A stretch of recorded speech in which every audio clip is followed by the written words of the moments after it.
गरज असते, गाडीला जसे ड्रायव्हरची गरज असते तसेच कोणत्याही कार्यक्रमाला अध्यक्षाची गरज असते. म्हणून आजच्या कार्यक्रमाच्या अध्यक्ष सौ वर्षाताई हवळे ह्या आहेत. आणि इथे जमलेले सर्व माझे मित्र मैत्रिणी आणि सर्व विद्यार्थी, सर्व सर आणि शिक्षिका यांचे मी खूप आभार व्यक्त करते, कारण त्यांनी आता मला इथे येऊन बालपण आठवण्याची संधी दिली. मला तर असं वाटलं आज मी माझ्या शाळेत आहे.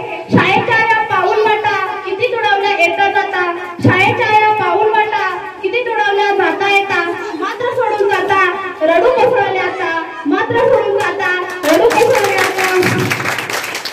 खरं तर मी 10वीत असताना माझं शेवटचं भाषण झालं आणि त्यानंतर मला भाषणाची सुद्धा संधी मिळाली नाही. पण आज माझ्या स्वइच्छेने मी इथं भाषण देत आहे, कारण मला खूप आवड होती भाषणाची आणि माझा नंबर येतच होता. एक नाही तर 2 नक्कीच यायचा. म्हणून माझं स्वतःचं मन मी मॅडमला सांगितलं आणि इथं 2 शब्द बोलण्याचा प्रयत्न केला.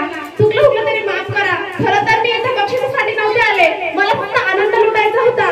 कारण मला माझ्या जाऊबाईंनी सांगितली का चालते का शाळेत. मी म्हणलं हो येते, मला फक्त माझं लहानपणीचं बालपण आठवायचं आहे. त्यांनी सांगण्यावरून मी इथे आले. माझा मुलगा या शाळेत नाहीये तरी सुद्धा मी स्वइच्छेने इथे आलेले आहे. त्यांनी आमच्यासाठी खरंच किती मोठे गिफ्ट आणलेले आहे. ते बॉक्सवरूनच दिसतंय, पण खूप त्यांनी दिलेलं खरं आम्हाला म्हणजे मला खूप त्यांचे आभार व्यक्त करावे असे वाटते. जोशी मॅडम, फुले मॅडम, वाघ सर, सर्व सरांचे मी खूप आभार व्यक्त करते आणि एवढे बोलून मी माझे 2 शब्द संपवते. जय हिंद, जय महाराष्ट्र.